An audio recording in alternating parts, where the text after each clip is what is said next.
Good morning, students. I am Miss Amany Abu Romi from Al Farid Model Schools.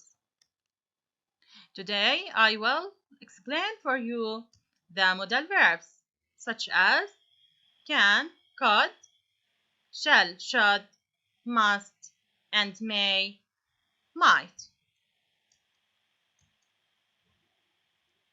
For the 7th grade from the English World Book. Let's begin. What are modal verbs? The modal verbs have only one form of verb for all persons, such as he may help me and they may help me. Both the singular pronouns and the plural pronouns take the same verb form. We don't change the verb form.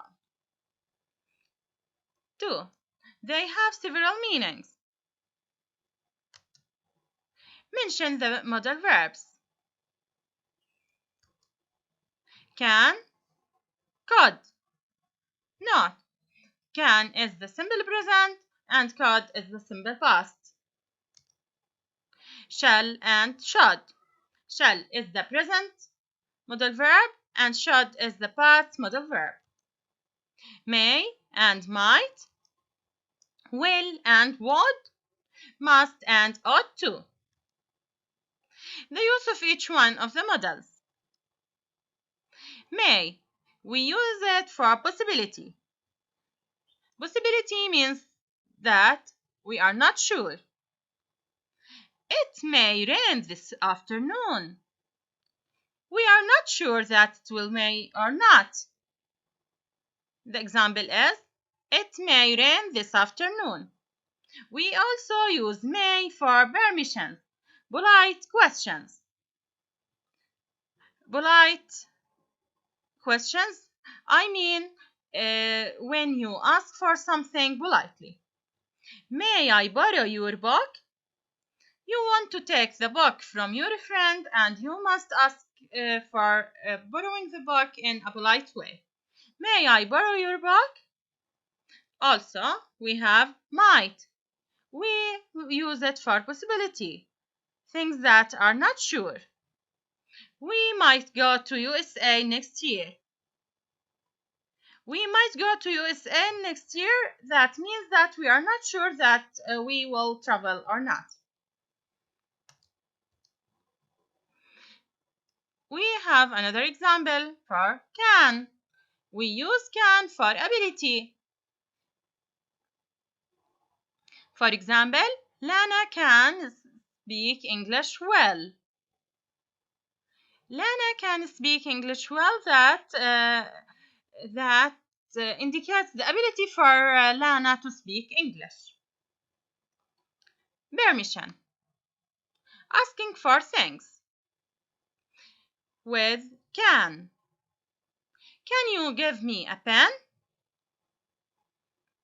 Also, you have could. Could indicates the ability in the past. We use could for speaking about the past. I can't say, I can speak English fluently when I was 12, but I must say, I could speak English fluently when I was 12 years old. We use could for permissions, asking for things politely. For example, could I borrow your dictionary, please? Note here that we use the word please with could because it's a polite way for demanding things. Here we have 3 words. 3 modal verbs means the same: should, ought to, and must. All of these means the same meaning or gives the same meaning. Should, ought to, and must for obligations. Obligations, I think you know that if you don't do something, you will be punished. For example, you should clean your room. You can also use ought to. For example, you ought to clean your room. If you don't clean your room, I will punish you. Also, must. You must always be polite. You must always be polite. I am sure from my sentence, and you will be punished if you don't do something. For that, we call them for obligations. We use must for necessary things. For example, you must get to the airport at 10 a.m. I mean that if you don't get to the airport at 10 a.m., you will lose your plan. Sorry, you will lose your plane. We use affirmative. We use the modal verbs in the affirmative sentences. Affirmative sentences without not. Let's see the rule and the examples. Number 1. The rule is subject plus modal verb plus infinitive verb. For example, it might rain. It is a subject, might modal verb, and rain is the infinitive verb. You can sleep. You is the subject, can is the modal, and sleep is the infinitive verb. She must pay the price. She is the subject, must is the modal, pay is the infinitive. The price is the object of the sentence. We also use the modals in the negative form. Negative form with not. We use the negative form with not. Example number 1. The rule is subject plus modal verb plus not plus verb 1. Example number 1. She could not swim. She could not swim is the long form. You can also use the short form of could not. She couldn't swim. Both of these sentences are correct. The long form is could not and the short form is couldn't. Another example. He can now watch the film. This is a correct sentence with the long form of cannot. And you have the short form in this example. He can't watch the film.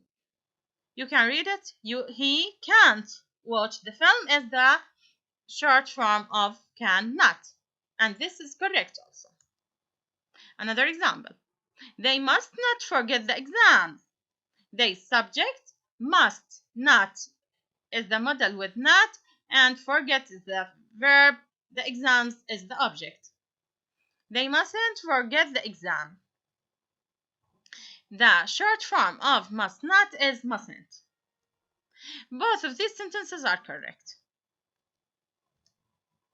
Now you can use the modal verbs in questions.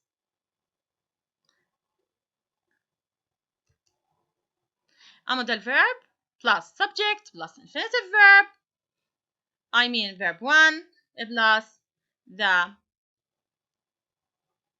question mark. Number 1. Must we pray on time?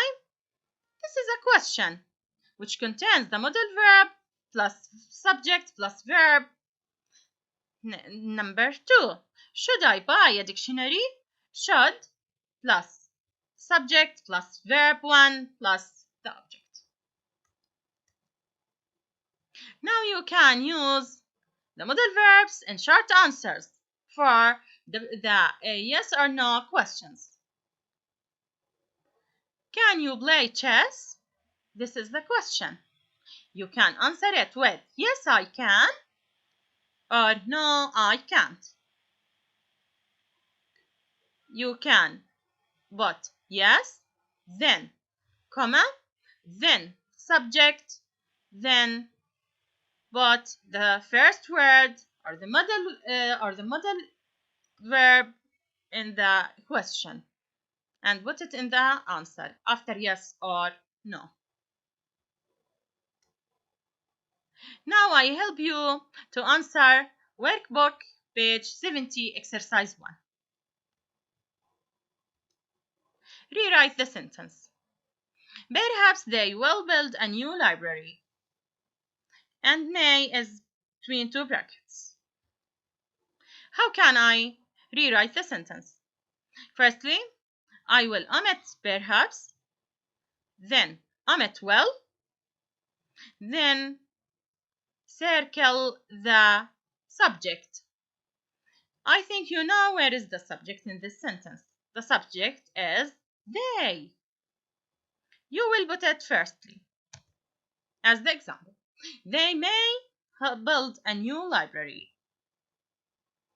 They is the subject, may is the modal verb between brackets, and the first form of the verb build, then a new library. Please complete the answers alone. Open your workbox, page 70, and answer all the exercises there. Thank you for listening. With best wishes.